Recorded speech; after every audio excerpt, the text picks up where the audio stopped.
You're Nobody Till Somebody Loves You by Gary Guillot. Do you remember the song, You're Nobody Till Somebody Loves You? I do. I remember it because of a man I knew and did not know, a man who I never even heard speak a word, who never even glanced my way. There was a time somewhere back in the 70s when I lived at the 11th Avenue Hotel. It was a rather dismal place. For $8 a night, you got a bed, a naked light bulb hanging from the ceiling on a questionable wire, and a chair that lived quietly by the window which overlooked the street below. Directly across the street from my window was the 12-Foot Inn, a place I mean to speak about in this story. Sometimes at night, the sounds coming from the other rooms were unbearable. People do the strangest things. When I couldn't sleep because of the cacophony, I would take walks.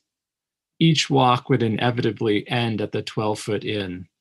That is where the story begins, where it lives, and where it will die. Stories do die, not the same way people die, but they do die. They die in the minds of humans. This is a winter story. It's gray and cold throughout. I've never slept well and always wake up very early, usually between the transition of night to day. And so I would sit by the window and watch the street below, especially the 12-Foot Inn. It was the same every morning. At about 5:30, the men, and sometimes women as well, would sit or stand in line, bundled in whatever they could find, waiting for the bar to open at 7. I would watch them talk in cold, sick voices. At 7, the bartender would come to the door and fires would start in the hearts and minds because they knew he would help them.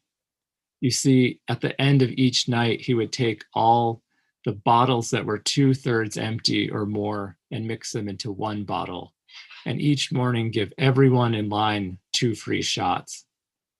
Can you imagine what that meant to those people who waited so patiently and miserably in line in the freezing cold, in the cold blue light of morning? I'd sit and watch them, wondering what was happening behind their eyes. Each morning after they had filed in, the speechless man would leave room 14 and go to the bar.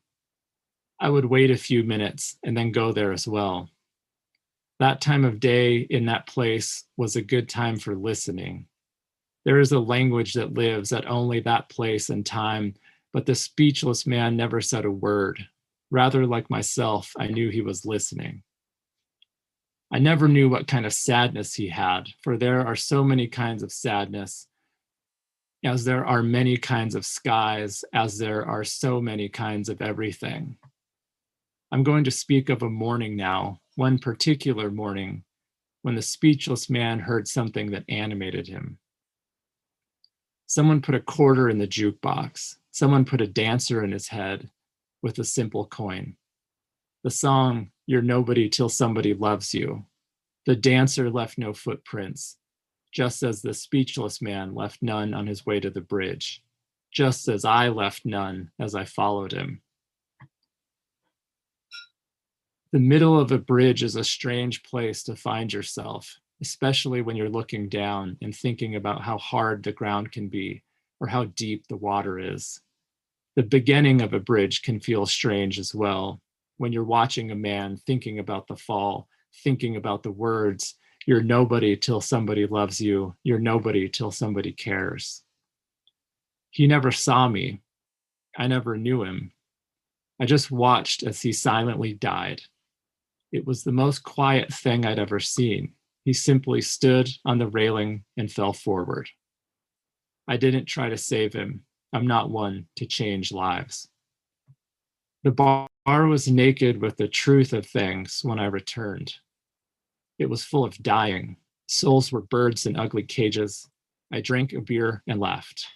It had begun to snow. I stood in that weather and stared at the 11th Avenue Hotel and waited for myself to come to the window of my room.